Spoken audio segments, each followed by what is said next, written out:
So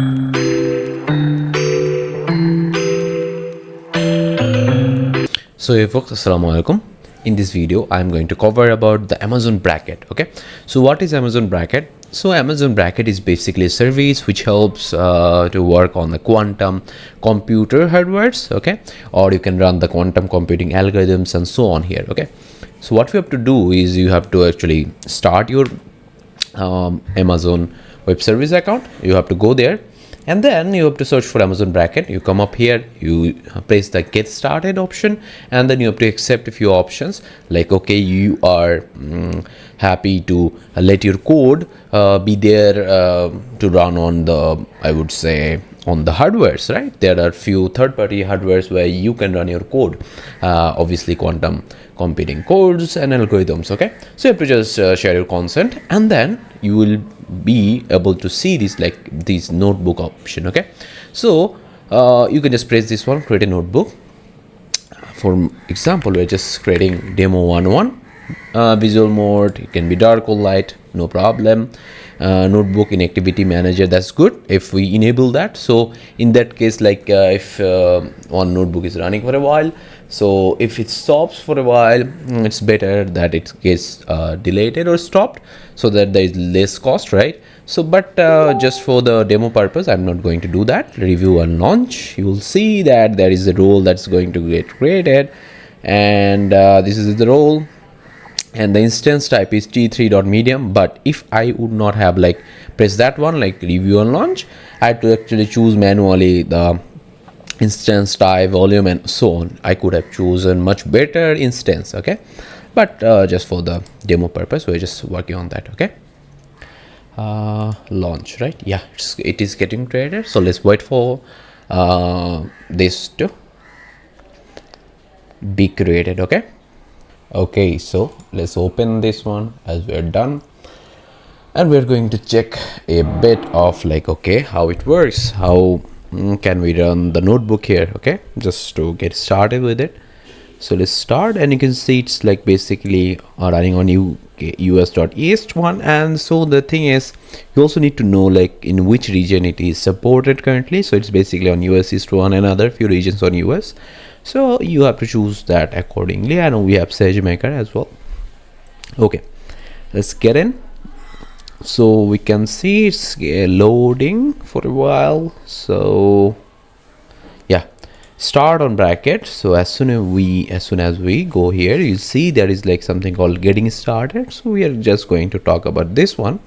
So talking about this, here you can see it's basically importing matplotlib.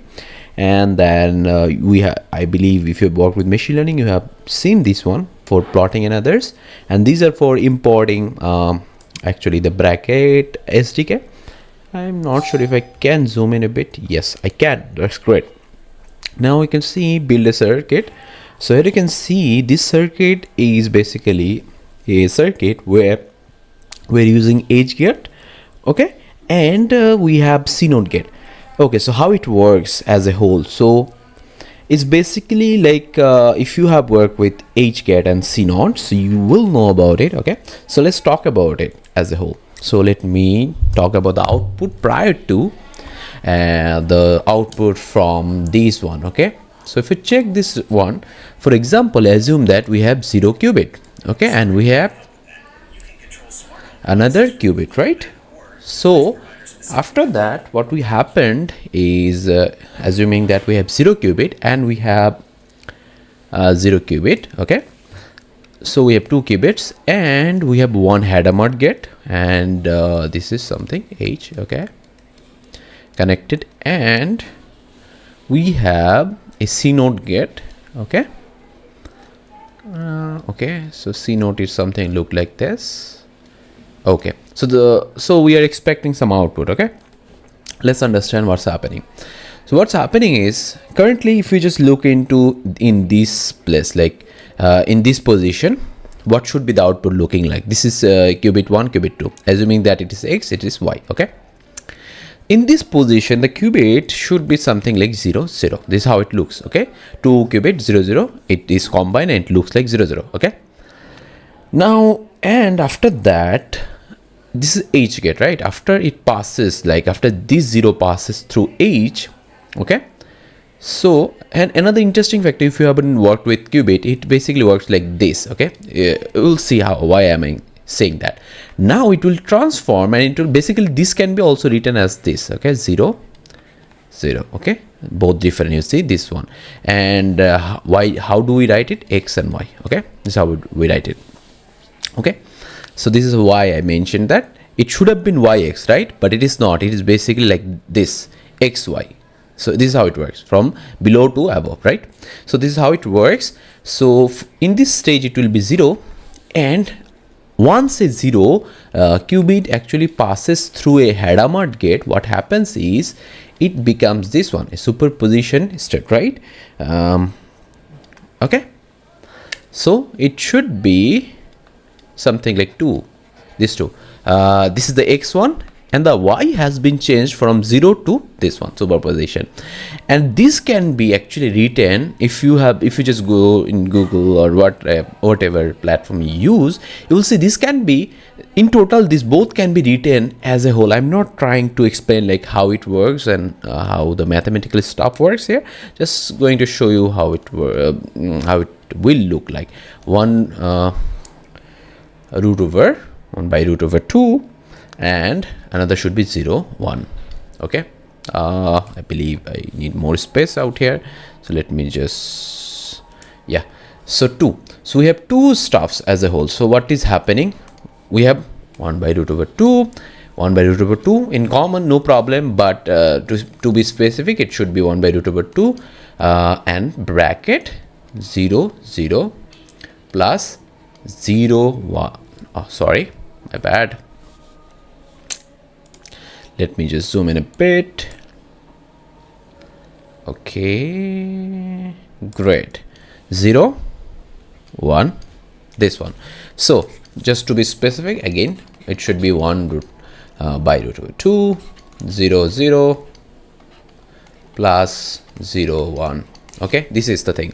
So this is what is happening in this stage, okay, in this maybe in this stage, right? But when it passes through this one, C naught, what happens is, as we know, here you can see it is like XY XY. So C naught is basically control bit, okay, depending on it. So here you can see, depending on it, like here you can see the C naught gate is saying, if you get if y equal to 0, x should be whatever it is. If y equal 1, x should be changed, okay, it should be changed whatever it is from maybe if it is 0, it should be 1, if it is 1, it should be 0. So once it passes through, you see here what is happening, y equal to 0, so x is 0, no problem. But here you can see y equal to 1, that means x should be changed and it should be 1. So this is the output we're expecting. These are the things like the probability version, you don't need to worry about that. So this is something we're looking for. It should be 0 0 1 1, okay. Let's now look for that, okay. So here you can see, if you just look into it, let me just run it, and I believe there is some issues that's happened. Okay, let me just run it again. Yeah, it's working fine now, this one.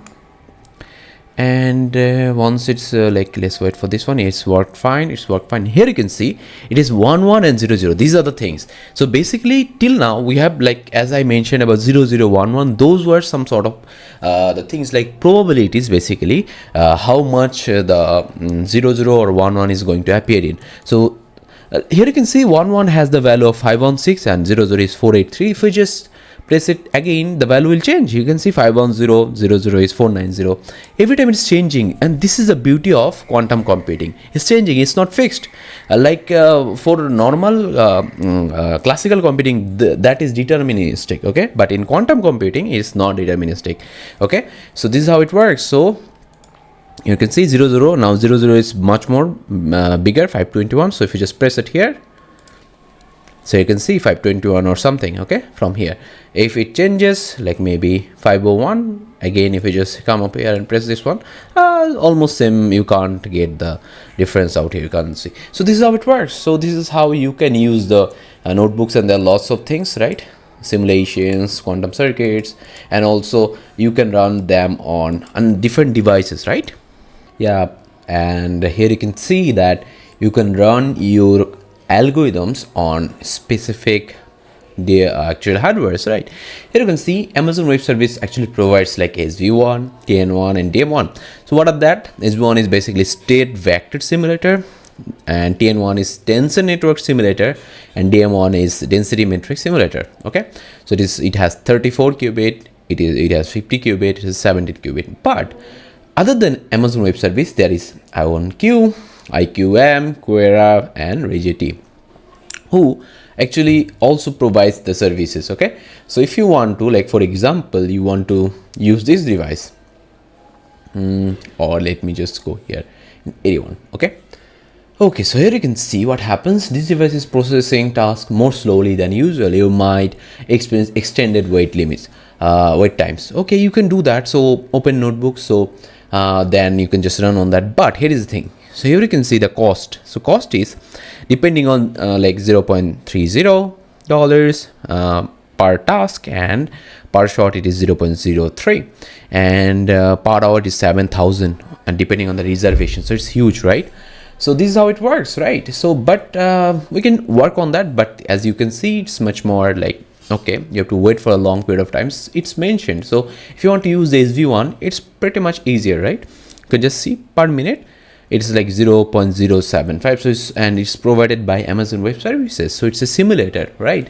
And these are like these are the devices you can work on: universal gate model on ion tap, and the superconducting conducting QPU, and this is for neutral atom based QPU. Okay, so there are lots of devices. And also if you want to run the actually the algorithms, there are like lots of algorithms like Simon's algorithm, quantum walk, then Shor's algorithm, very famous. And you can see it is to find the prime factors of an integer, right? And quantum phase estimation, Grover's algorithm, and so on. You can just open the notebook and you can work on them. The codes are actually mentioned in the GitHub, right? So this is how you can also work on the existing algorithms. So the platform is here, you can just use it. So you can just use it, the Amazon Braket as a whole. So yeah, thank you so much for watching this video. If you have any question regarding Amazon Braket, it was just the basic stuff just to get you started, and I hope I will add more videos on that. Okay, thank you so much for watching this video. And if you have actually created a notebook alongside me, make sure to delete that one. Just like coming up here, choose this one. First of all, stop it. It will be stopped, and wait for a while. You will just have to press this one. Once it is stopped, then choose this one, press actions, and delete that one. Okay, so that there is no cost associated with it. Okay, so yeah, thank you so much for watching this video, and see you in the next video.